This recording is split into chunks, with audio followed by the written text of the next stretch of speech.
All right, let's try this again. The last one I started, I was on mute. So a little bit of background. Those of you that have been following know that I've been running Star Wars both on my podcast as well as my live streams here on Twitch and YouTube. And I've been using Roll20, the premium version of Roll20 to do it. And I kept hearing Sean from Gaming and BS talking about the Foundry and how he likes to run his Star Wars, his FFG Star Wars on Foundry. So I looked into it, and I got to say that I'm very impressed. In fact, there's no question I've already canceled my premium version of the Roll20. I think I'm probably still going to run Blades in the Dark on Roll20. It's a little bit farther along than the Blades in the Dark is here on Foundry. But I think this Foundry, the Star Wars module in Foundry is much farther along. So what I thought I would do is show you what I've learned about running a combat in Foundry. So here we've got my 4 characters that are in my Good, the Scum, and the Villainy live stream. B5, the droid, Dash, Gal, and Zaish. And let's go ahead and run them against 2 squads of stormtroopers. So let's see here. Oh, no. That's not what I wanted to do. There. So I've got squad 1 and squad 2 here, and we can kind of zoom in a little bit.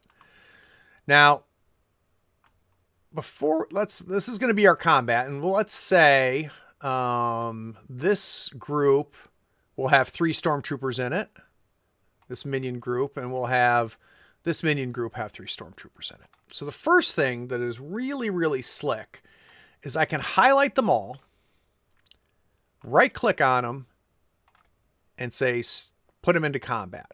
And now if I go over to the combat, they're automatically populated here for me, which means now each of my players can roll for their initiative, and I can roll for the stormtroopers. So let's quickly do that. Let's roll for their initiative. So there is B5's initiative. There's Dash's, and you can see I can choose between Vigilance and Cool. All right, here's our first stormtrooper, our second stormtrooper, and then our good friend Zaish. All right. And now, in FFG Star Wars, the way that initiative works is each individual actor rolls for initiative. But once that's done, they're just slots, either PC or NPCs. So there's a really neat macro that I found and brought in here that immediately converts it over. So right now, the way we've got it is we've got 1 NPC, 4 PCs, and 1 NPC. Now, the other thing that happens in combat, oh, by the way, let's go ahead, and there's going to be, I said there's 3 in here. So you'll notice the way I've got this token set up. If you go to resources, I've got the wounds on the bottom, and then I've got the number in blue. I've got the number of people in the minion group, which I think is kind of slick. So each of them have 3. So let's go ahead and just visually show the 3. Just because it'd be easier for my players, even though technically they act as 1 unit. All right. So there's my 2 squads of stormtroopers about to harass my crew. Now, there's no battle maps and hexes or grids in FFG Star Wars. They use range bands. And I've played around with several different ways to do it. I tend to play my games theater of the mind, so I don't use battle maps or isometric maps or anything. But helping my players keep track of distances. So are they engaged with somebody? Are they in short distance? Are they long distance? One of the things that I've decided to do is I've created kind of a neat little template. Right? And what this template allows me to do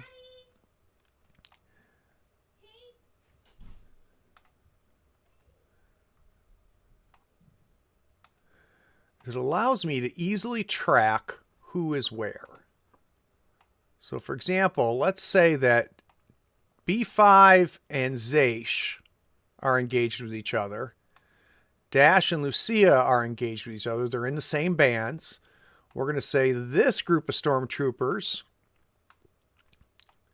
is engaged there. And let's put this group out here.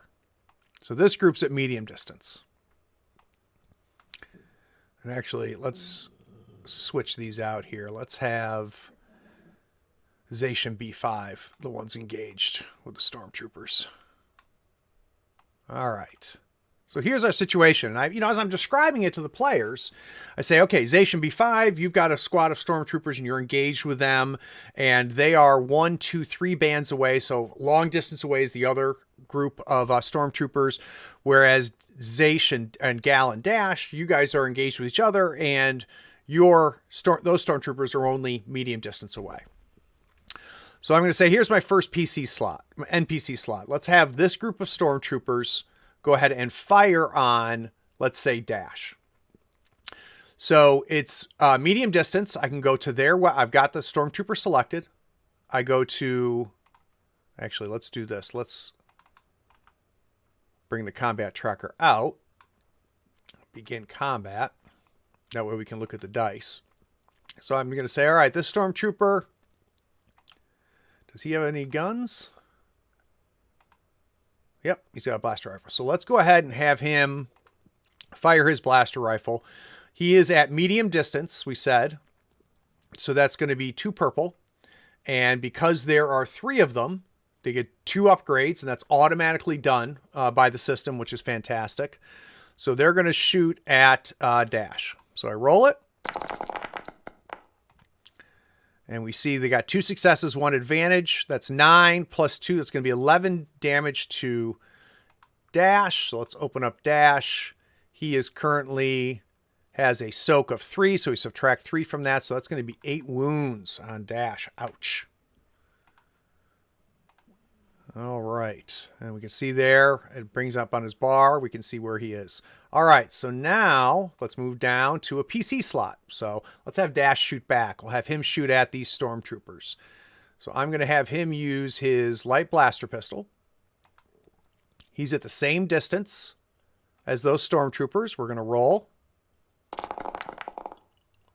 All right. He ended up with 4 successes for a total of 9 damage, and he crits on a 3. He didn't get 3 accurate. So what I can do here is I can go right to the damage here, and I can go ahead and put in minus. I know that their soak is 5.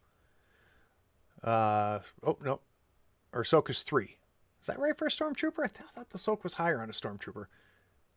That's weird. Actually, you know what? I can figure that out real quick. Hold on one second.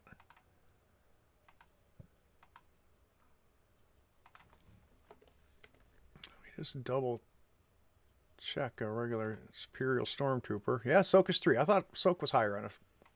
All right, so their soak is 3. How much damage did we do? We did 9 damage. So they're going to take 6 damage. Now, how cool is this? I know each individual one has 5 wounds, right?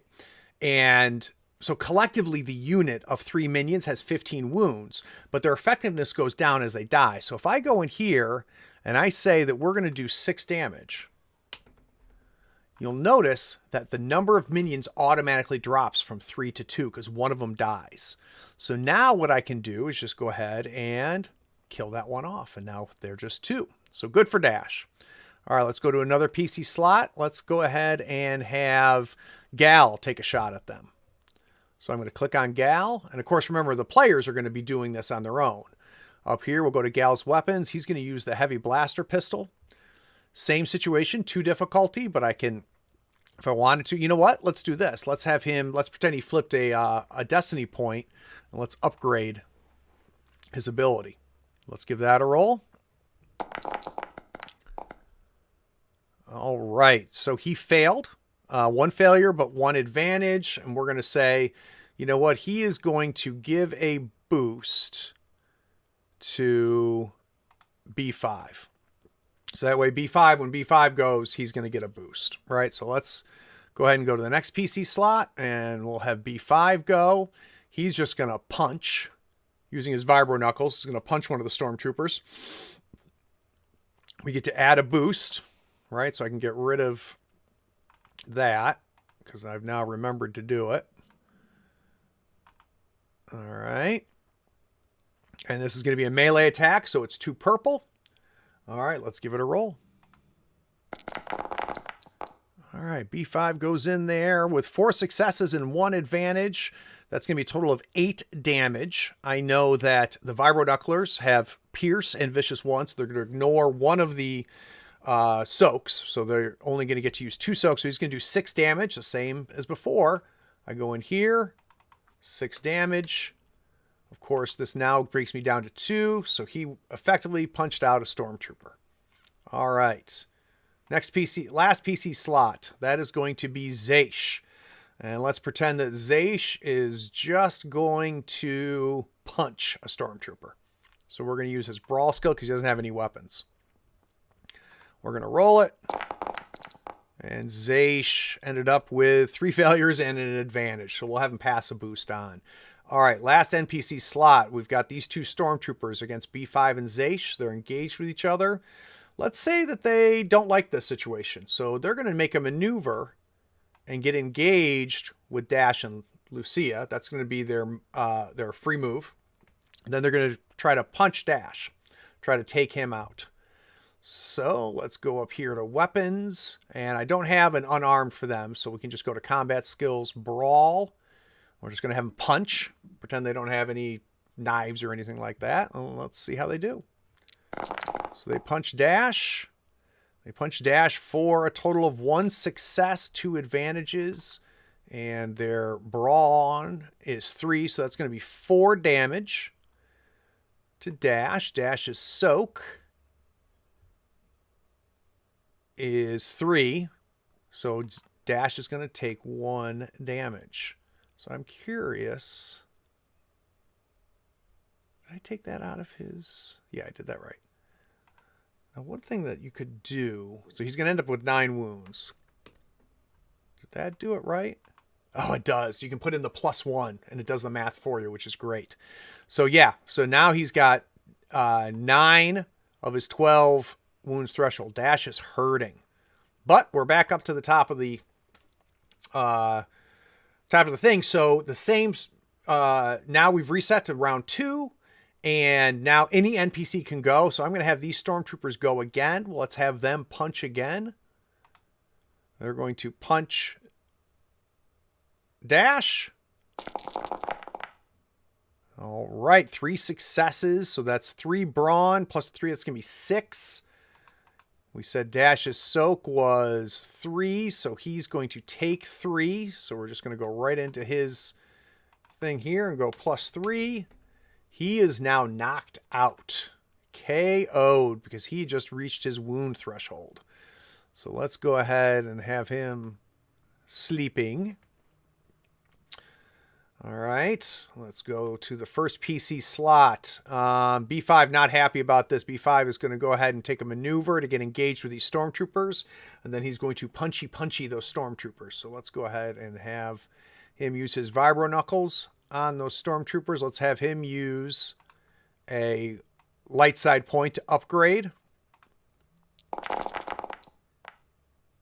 All right, 3 successes and no advantages, so 7 damage. And they, their soak is normally 3, but he's got Vicious 1, or he's got Pierce, so it's only going to be 2. So they're going to take 5 damage. So I'm going to go right in here and go +5. And now you'll see we still have 2. Wait, did I do that right? No, I'm supposed to do it here. +5. All right, so now we're down to just 1. So he takes 1 out. So boom, delete. Good for you, B5. All right. Now let's have Dash. Dash is knocked out. So we'll go to the next PC. We're going to say this is Lucia. Right now he's engaged with a Stormtrooper. He's going to take 1 maneuver. So he's short distance to these Stormtroopers, and he's going to shoot his heavy blaster pistol. It's only going to be 1 difficulty because it's short distance. Let's give it a roll.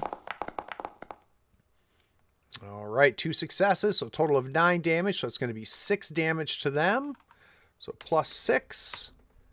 And now that kills one of them, because you can see up here we only have 1 left in the group. And then our last person to go is going to be Zaysh. Zaysh is going to get engaged. He's going to go ahead and punch. And he got 2 successes, plus his 2. That's going to be 4 damage, so it ends up being just +1 to the Stormtrooper. And, all right, top of the order. Or no, bottom of the order. So the last Stormtrooper, this one's going to go. He's going to shoot at Lucia with his blaster rifle. It's only going to be 1 difficulty. He's going to aim. So let's add a boost. We're going to roll. All right, he's going to do 12 damage to Gal. Gal's soak is 3, so Gal is going to end up taking 9 damage. All right, so now he's at 9 out of 12 wounds. Now I kind of want to see whether they can get out of there, how bad they're going to get hurt here. So, all right, top of the order. We're going to have this same Stormtrooper shoot again at Gal. Let's see if he can take Gal out. It's going to be 1 difficulty. He's going to go ahead and aim, so he gets a boost. Ooh, it looks like, oh, he succeeded 10. So it's going to be 7 damage. That puts Lucia out. All right. All right, B5 is our last hope. Let's see what B5 can do. Let's have him Vibro Knuckle this last one.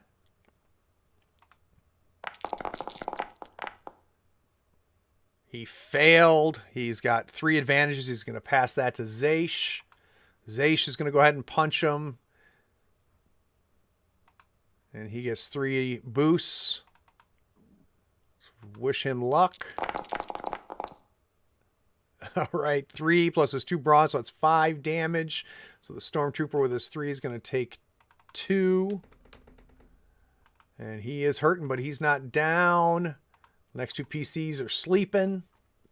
So now this NPC, let's have him. He's going to maneuver to here. And he is going to shoot B5. It is short distance, so it's only 1 difficulty. He hits B5 for 10 damage. B5 has a soak of 4, so B5 is going to take 6 damage. All right. And top of the order, this PC is going to shoot at B5. B5 is now at medium distance. Right, he's at 2 bands away. So let's have him shoot. That's going to be 2 difficulty. He will aim. All right, 3 successes, 2 advantages. We're now at 12 damage minus his 4 soak. That's going to be 8 damage. Plus 8. We can see B5 is hurting. B5 is going to go. He is going to maneuver and punch this Stormtrooper.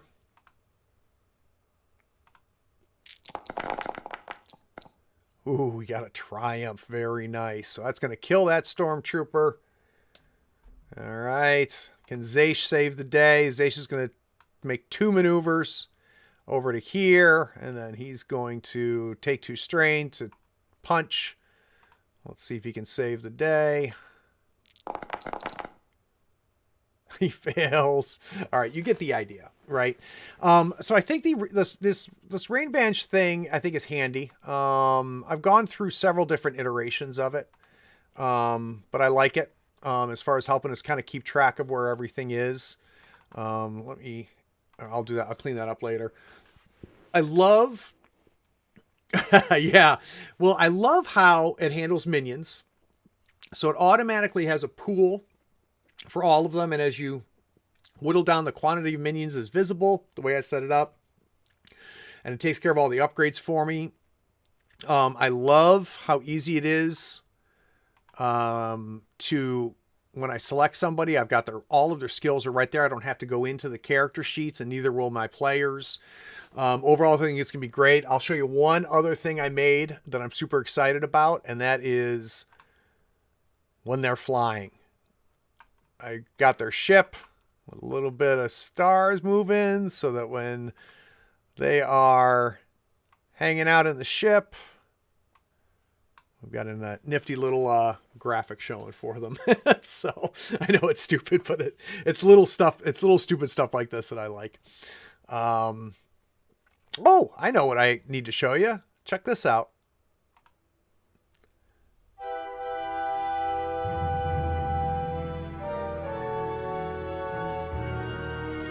figure out how to do an opening crawl inside of Foundry.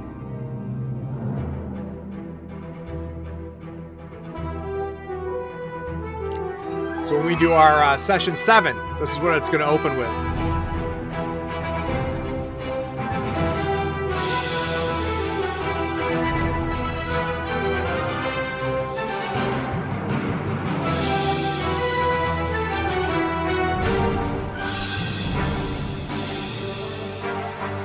Anyway, you guys get the idea. So I think that's going to be cool. I think that'll be fun for everybody. So if people watching the stream can see the opening crawl. I could have done that before, have a separate video in Streamlabs come up, but then my players wouldn't see it. So that having to be able to bring video into Foundry and play it like that is pretty cool. And I thought the little graphics anyway, but very happy so far. So there's no question in my mind that the next time we broadcast, let's see, we're doing the next Scum and Villainy is going to be at 2 o'clock Eastern on Sunday the 28th. So mark your calendars for February 28th, 21 at 2 o'clock Eastern. 2:30 Eastern, sorry. We're going to do our next Scum and Villainy. It's going to be run inside of Foundry, and I'm very excited about it. Maybe I'll do another video showing how I'm going to handle Starship combat, because it's a little bit different here. Things that I've heard that are coming is weapon qualities. So if someone has an accurate gun, it'll automatically add the boost die for the accurate gun. Really looking forward to that. Incidentally, I set up critical rolls real nicely. So what I can do is, if I can easily roll a crit, I can modify it. We roll the crit. It automatically tells me which crit. Oh, I didn't tell it which one to run, but it would be, let's see. I didn't want the critical damage. Anyway, what you can do then is I can drag that and on whoever made the crit, whoever got the crit, and it becomes a quality on their crit table. Really slick how that works. Here, let's try to roll it again. Let's do it for critical injury. There. So if I have a discouraging wound on Dash, I can just drop it right on Dash. And now you can see when we bring up Dash, we can see, or we should be able to see, yeah, his discouraging wound. And if he heals it, we just heal it, which I think is pretty slick. All right. Good hanging out with everybody. Hope this video gives you an idea of how good it is, how easy it is, and how good combat can be inside of Foundry for Star Wars Fantasy Flight games. For those of you that stuck around to the